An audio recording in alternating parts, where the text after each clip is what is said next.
안녕하세요. 서정의 경제펀치 서정입니다. 한국 경제의 오늘과 내일을 고민하고 통쾌한 한방으로 문제점까지 해결해보는 경제펀치. 네, 오늘은 벤저민 프랭클린의 유명한 말로 한번 시작해보겠습니다. 인생을 살면서 피해갈 수 없는 두 가지가 있다고 합니다. 하나는 죽음이고 다른 한 가지는 바로 세금이라고 합니다. 네, 요즘은 세금의 계절 같지 않습니까? 많은 분들이 세금으로 걱정도 하고 고민을 많이 하시는데요. 특히 우리 시청자분들 금융과세 때문에 고민 좀 하고 계시지 않습니까? 그래서 준비했습니다. 펀치를 날려볼 주제. 논란 속 금융과세제도. 소비자는 과연 복인가?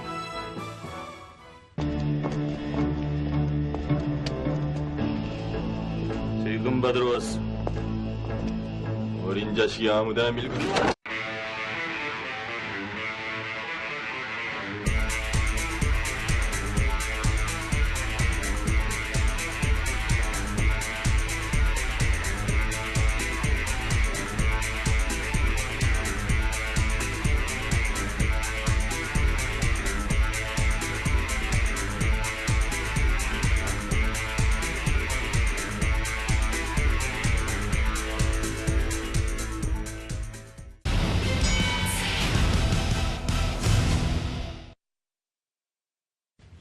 예, 그래서 오늘 진짜 세금에 관한 최고의 전문가 한 분 모셨습니다.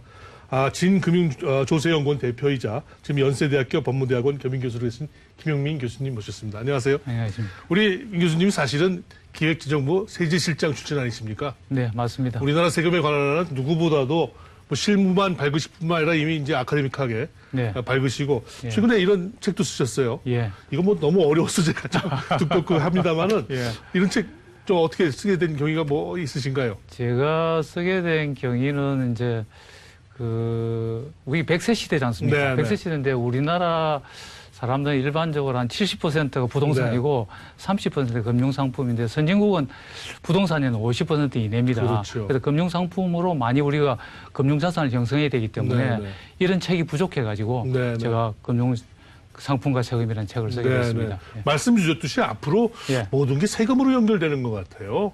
그러니까 이런 책들이 이제 이거 좀 너무 어려워서 오늘 책 소개 때문에 모신 건 아니고요. 이 정부 들어서도 지금 각종 이제 세금 관련된 지금 논란들이 많습니다. 특히 이제 오늘은 특히 이 금융과세제도 관련해서 좀 몇 가지 좀 팁을 주셨으면 하는데 뭐 금리가 오른다고는 하지만 지금 현재 굉장히 초저금리 아닙니까? 그러다 보면은 뭐 금융 상품에서도 절세 상품에 대한 관심이 어느 때보다 중요하고 이거 한 거 아니겠습니까? 좀 특별한 팁이 있으면 한두 개 주시죠. 그래서 지금 그전에는 절세 상품이 여러 가지가 있었는데요. 한 2년 전에 정부에서 좀 이렇게 단순화시켰습니다. 단순화시키면서 좀 종합 세트로 구성한 게 있습니다. 그게 이제 개인 종합 자산 관리 계좌라 그러는데요. 그 대표님 들어보셨는지 모르겠지만 ISA라고 그럽니다. ISA. 그 ISA를 가입을 하게 되면 여러 가지 이제 혜택이 있게 됩니다. 그래서 이제 ISA를 보면은 가입 자격은 소득만 있으면 됩니다. 뭐 근로소득자도 괜찮고 사업소득자도 괜찮고 또 농어민도 들어갈 수가 있고요. 이제 저축 한도는 연간 2천만 원에서 5년 동안 할 수 있는 게 1억 원까지 불입할 수가 있고요. 세제 혜택이 좋은 게 있는데요. 우리가 이제 은행에 뭐 예금을 하면 이자가 나오지 않습니까? 이자에는 이자 소득세가 붙는데 총 200만 원까지는 비과세를 해줍니다. 비과세를 해주고 그 다음에 또 더 좋은 게 400만 원까지 비과세하는 또 대상이 있는데 총 급여 5천만 원 이하 근로자나 종합소득금액 500만 원 이하 뭐 사업자나 농어민에 대해서는 400만 원까지 비과세해주는 좋은 제도가 있습니다.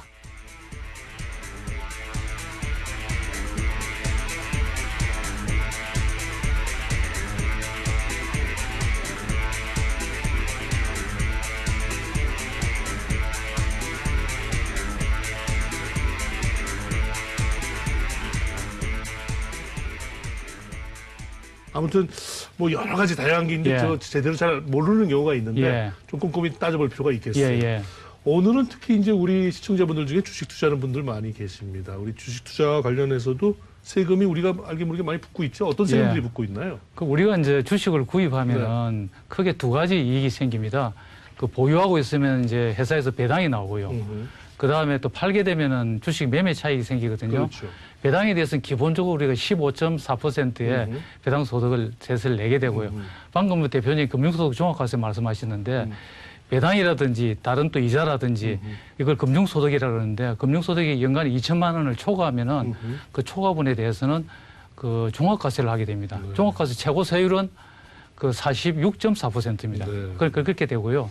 우리가 이제 그 주식 매매를 내가 차익이 생기면은 양도소득세를 내는데 상장 주식하고 비상장 주식이 다릅니다. 이거 우리 그냥 일반적인 코스피 주식 사고 파는 그 문제다. 차익은 그 없죠. 일반적인 그 코스피나 코스닥 주식은 상장 주식이라서 소액 주주는 문제가 없고요. 네네. 대액 주주만 그 대주주 네. 대주주만 이제 그 양도소득세를 과세를 하고 대주주라는 있어요. 건 어느 정도 갖고 있습니다. 자, 대주주 기준을 잘 아셔야 됩니다. 대주주 기준은 크게 두 가지인데요.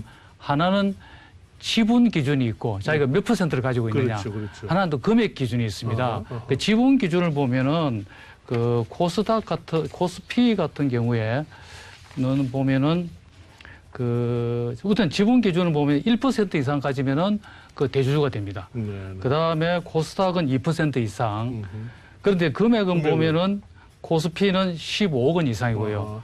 그 다음에 코스닥은 또 15억 원 이상입니다. 네. 이게 이제 점차 줄어가고 있습니다. 지분으로는 웬만한 상장사 1%, 2% 이상 갖기 쉽지 않은데 그건 쉽지 않습니다. 15억 가지신 분들은 있을 수 있겠네요. 그런데 그 종목에. 맞습니다. 네. 근데 조심해야 될 게요. 정부에서 이 15억 원 기준을 자꾸 내리고 있습니다. 아하. 내려가지고 2년 뒤인 2020년 4월이 되면 15억 원이 10억 원으로 내리고요. 아하. 3년 후에는 2021년 4월 되면은 3억 원으로 줄어듭니다. 네. 그럼 우리가 단일 종목에 네. 시가로 3억 원 이상 갖게 되면은 네. 그게 이제 그 2021년 되면은 네. 우리가 주식 네. 양도차익 과세 대상이 될 수 있습니다.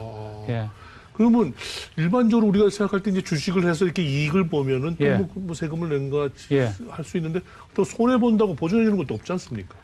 그거는 일반적으로 많이 이제 불평이 많이 네. 있습니다. 우리나라는 주식을 사고 팔지 않습니까? 네. 그럼 이제 A 주식을 사가지고 뭐 100만 원 이익이 났다. 네네. 근데 B 주식을 사가지고는 뭐 300만 원 손실이 나지 않습니까? 네. 그때는 과세가 안 돼요. 네. 그 당해 연도에 네네. 그 이 손해수준이 많으니까. 네. 근데 문제는 이제 결국 200만 원 손실이 났는데 네.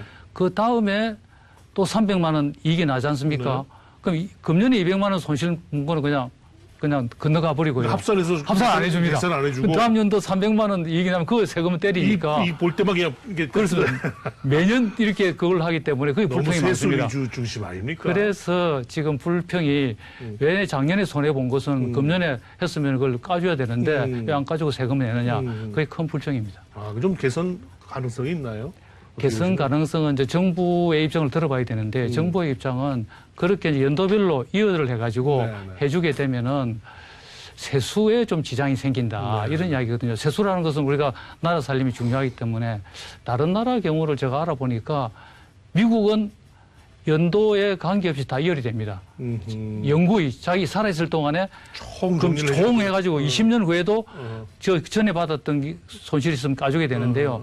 일본은 또 우리나라와 좀 비슷해가지고 일본은 다 내주고 3년간 이해를 시켜줘요. 3년. 그래서 3년간 이해를 시켜주니까 조금 그 투자자 입장에서는 조금 네. 덜 아쉬워지죠. 네, 안 그러면 좀 자기 2년 전에 손해 본 게 네. 좀 아깝죠. 예. 근데 아까 이제 금액 기준으로 아까 2021년이라고 그러셨죠. 예. 3억 원 이상이면 이제 이게 2021년. 네. 네, 거래세 대상이 되는데 그때쯤 되면 대상자가 상당히 늘어날 것 그때 같은데. 조심해야 됩니다. 조심해야 되고요. 네. 이게 지금 그거를 개인 기준으로 하는 게 아니라 네. 이 기준이 네.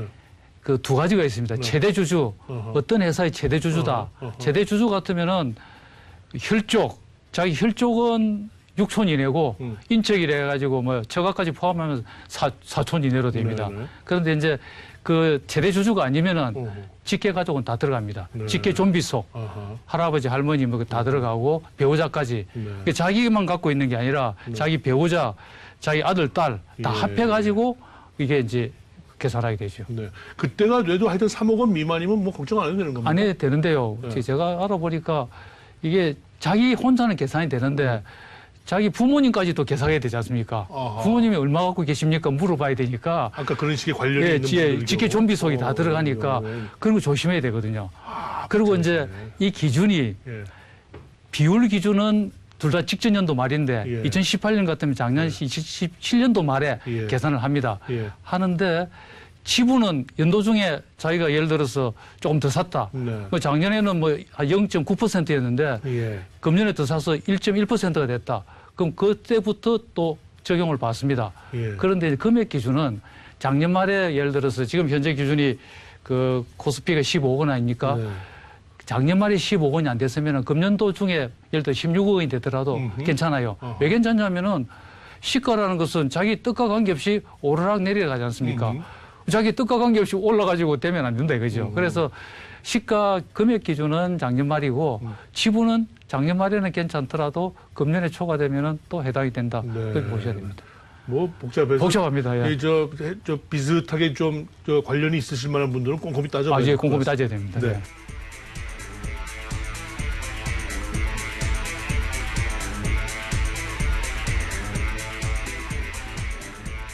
예. 결국은 이런 식의 이제 그 과세제도 변화가 예.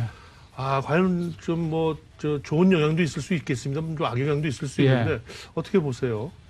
특별히 그 우리 금융시장에 뭐 좀 나쁜 영향을 주지는 않을까요? 저는 그래서 제가 쭉 이제 정부에 있을 때부터 예. 저 세금 문제를 고민을 많이 했고요. 네. 정책을 했고 또 대학에 와서도 이제 이 세금을 가르치고 있지 않습니까? 네, 네. 그 여러 이제 자료를 찾아보니까 우리나라 제도는 좀 고칠 필요가 있겠다. 네, 그런 네. 생각이 좀 들었습니다. 네. 그래서 어떤 생각을 드냐면은 우리는 금융소득 하면은 그럼 불로소득 아니냐. 근로소득은 땀 흘려 우리 생긴 소득인데 좀 세금을 깎아주고 금융소득은 가만 앉아서 버는 소득이니까 세금을 많이 매게 된다는 생각을 갖고 있거든요. 참 그거 잘못된 생각인데요. 왜 그런 생각이 오래 뿌리가 그게 깊어요? 캠베에 있어요. 예, 예. 땀 흘린 소득은 좀 적게 세금 매기고 네, 네. 그래서 그냥 가만 앉아서 버는 소득은 많이 매기지 않는데 제가 선진국 사례를 보니까 거꾸로 되어 있습니다. 근로소득은 누진 세율로, 누진 세율이라는 것은 소득이 많으면 높은 세율 아닙니까? 네, 네. 세게 매기고 네. 금융소득은 오히려 그보다 낮은 세율로 적게 매겨요. 네, 그 네. 이유를 알아보니까 크게 세 가지가 있습니다. 네. 하나는 금융소득은 이중과세 측면이 있어요. 그렇죠. 그렇죠. 왜냐하면 그렇죠. 우리가 근로소득하고 사업소득으로 일단 그 세금을 냈거든요. 냈단 말이에요. 그걸 쓰고 남은 돈을 저축을 하는데 네. 그 저축에 또 세금을 내기 이중과세거든요. 네. 그래서 그런 측면에서 근로소득이나 사업소득보다는 좀 낮게 매겨야 되고요. 네, 네. 두 번째 이제 100세 시대거든요. 그렇습니다. 우리가 한 50대 후반, 60대 퇴직을 하면 한 30년을 먹고 살아야 되는데 그렇죠. 연금 가지고 부족하니까 그렇죠. 금융자산을 굴려야 되는데 네. 거기다 과도한 세금을 매기면 노후생활 보장이 안 됩니다. 그때 오히려 일자리에 해서 근로소득 하시는 분들은 오히려 사실 형편이 괜찮은 분들이거든요. 그렇습니다. 예. 그러니까 세금을 더 받을 수도 있는 겁니다. 그래서 노후생활 보장이 안 되고 또 하나 문제가 네. 지금 그 일본에서는 그 금융소득은 발빠른 소득이라 가지고 네. 이게 빨리빨리 움직이거든요. 너무 세금을 강하게 때리면은 네, 네. 다른 나라로 빠져나가 가지고 그렇죠. 돈이 우리나라에서 안 돌기 때문에 네, 네. 우리나라 금융시장도 안 좋고 우리나라 투자 자금도 부족한 그런 현상이 네, 발생해 가지고 금융 그 소득에 대해서는 일반적으로 이 근로소득이나 사업소득에 비해서 좀 낮게 과세하는 게 일반적인 추세입니다. 네, 네.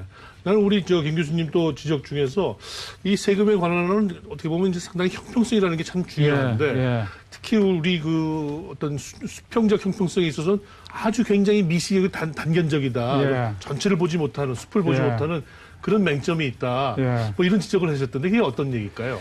그게 제가 이제 세금을 하다 보니까 뭐 이 원칙이 있어야 될 거 아닙니까? 그 조세 원칙으로 크게 세 가지가 있습니다. 하나는 우리 대표님 말씀하신 형평성, 둘째는 이 효율성입니다. 중립성이라 그러는데 세금을 A라는 상품이 있고 B라는 상품인데 A 상품에 매기게 되면 똑같은 가치가 있어도 사람들이 이게 비싸니까 A를 안 사고 B를 사거든요. 그렇죠. 그렇게 되게 되면 세금이 경제 행위를 왜곡하니까 그렇죠. 가능한 중립적으로 하라는 게 하나 있고 그렇죠. 또 세금은 단순해야 비용이 적게 되지 않습니까? 우리나라는 이 세 개 중에서 좀 문제가 다 있는데요. 방금 말씀한 형평성은 우리 금융소득 종합과세를 하니까 2천만 원 초과자는 세금을 더 내거든요. 그건 이제 수직적 형평성이라고 합니다. 고소득자는 세금 많이 내고 저소득은 적게 내고 이거는 충족이 됐어요. 수평적 형평성은 소득의 종류를 불문하고 똑같이 내라는 그렇죠, 이야기인데 그렇죠. 이사소득, 배당소득도 계산하는 방법이 다르고 특히 주식 양도 차익은 또 세율도 다르고 다른 식으로 계산하거든요. 그 이자 배당은 또 합해서 2천만 원 넘으면 또 이게 종합과세되지 않습니까? 네. 그 수평적 형평성에 문제가 있습니다. 그 부분에서는 그 주식 양도차익 과세에 대해서는 좀 더 과세해야 된다는 입장이 좀 힘을 얻을 수 있겠네요. 그래서 제가 오늘 이 자리에 나왔는데 이 주식 투자를 하시는 분들이 많은데 대단히 죄송하지만은 제가 지난주에도 뭐 금융소득 발전 방안에 대한 네네. 토론에 나갔는데 일반적인 결론이 주요 선진국도 마찬가지고 주식 양도 차익은 다 과세를 하고 있습니다. 네네. 우리나라는 자본시장 발전 때문에 이때까지는 좀 적게 하고 있는데 그건 주식 양도 차익의 전면적 과세는 피할 수 없는 대세다. 네네. 그렇게 보고 우리 이제 투자자분들은 좀 대응을 할 필요가 있겠다 저는 생각을 하고 있습니다. 대신 아까 얘기했듯이 이제 그게 뭐 좀 손실을 봤을 맞습니다. 때 이런 부분들이 종합적으로 될 수 있도록. 맞습니다. 근데 그게 될 수 있을 정도의 행정력, 전산망 이 부분은 충분히 지금 진정이 돼 있는 상태인가요? 우리나라가 IT 강국이라 그러지 않습니까? 네네. 그래서 지금 뭐 더군다나 요즘은 또 AI, 인공지능도 나타나가지고 네네. 그 부분이 옛날에는 주식 양도 차익 전면 과세를 못한 큰 이유 중에 하나가 대표님 말씀하신 대로 행정적인 이 절차 준비가 부족해서 그런데 지금은 다 가능합니다. 네, 예. 알겠습니다. 또 한 가지 저희가 또 궁금하면서도 또 관심 있게 봤던 우리 김 교수님 예. 지적 중에 하나가 금융소득 종합과세가 예. 금융소득과 이제 근로소득을 이렇게 합산해서 이렇게 하는데 예. 이게 좀 묘한 맹점 또는 모순이 있다. 이원적 과세로서 이 부분을 분리해야 된다. 예. 우리 금융소득 종합과세 제도 자체가 뭐 근본적으로 잘못된 겁니까? 어떻게 된 겁니까? 금융소득 종합과세 자체가 꼭 잘못됐다고 볼 수는 없는데요.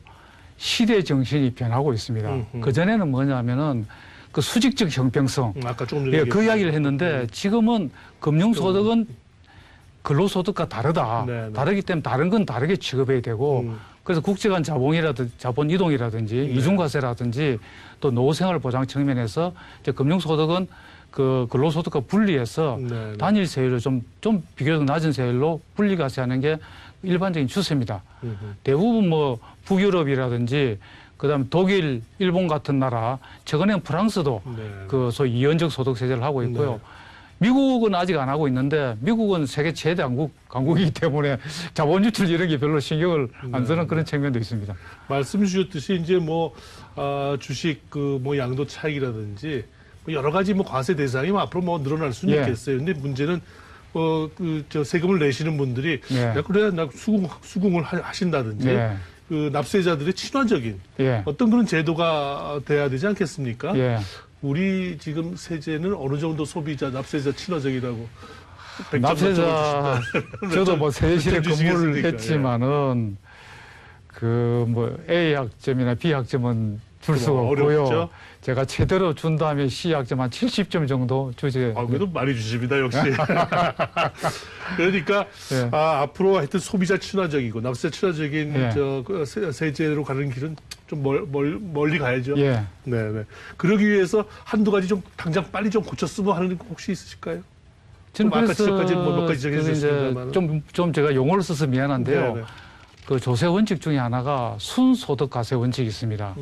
순소득이라는 것은 이익에서 손실을 뺀 금액에 대해서 하는 건데 아까대로 금년에는 자기가 손실을 봤는데 그렇죠. 내년에 이익 봤다고 해서 금년 손실은 잊어버리고 네. 내년 이익만 과세하면 그거는 이 투자자가 참을 수가 없거든요. 네. 그래서 이율 과세 이런 것도 많이 못하지만은 뭐 단기적으로 한 1년, 2년, 한 2년 정도 네. 하는 것도 방법이 되고요. 네.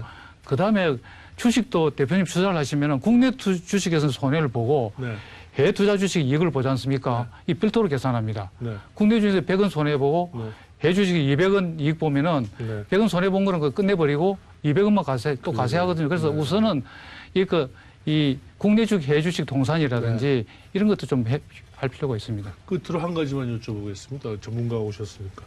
요새 경기도 안 좋고 경제 안 좋다고 그러잖아요. 예. 근데 세금은 잘 거친다고 그래요. 예. 왜 그렇습니까? 여러 가지 원인이 있겠지만은 소득이 양성화됐다는 그런 측면도 있고요. 신용카드를 많이 써가지고 그다음에 박근혜 정부 때 우리가 정세 없는 복지하면서 세제를 많이 이렇게 개편했습니다. 개편하면 비과세 감면을 많이 줄이고 그랬죠. 그다음에 또 소득공제를 세액공제로 바꿔요. 연말정산 대란 났지 않습니까? 그랬죠. 소득공제를 세액공제 바꾸면은 그 차이만큼 세금이 더 들어오게 돼 있습니다. 그래서 그것도 하나 큰 원인입니다. 그때 그 효과가 지금 나오고 그렇습니다. 저는 그렇게 보고 있겠군요. 있습니다. 예. 이 정권이 지난 정부에 감사해야 되겠습니다. 조금 조세 수입 네. 측면에서 돈 받고 있죠. 예. 네, 오늘 얘기 예. 대단히 감사합니다. 네, 감사합니다.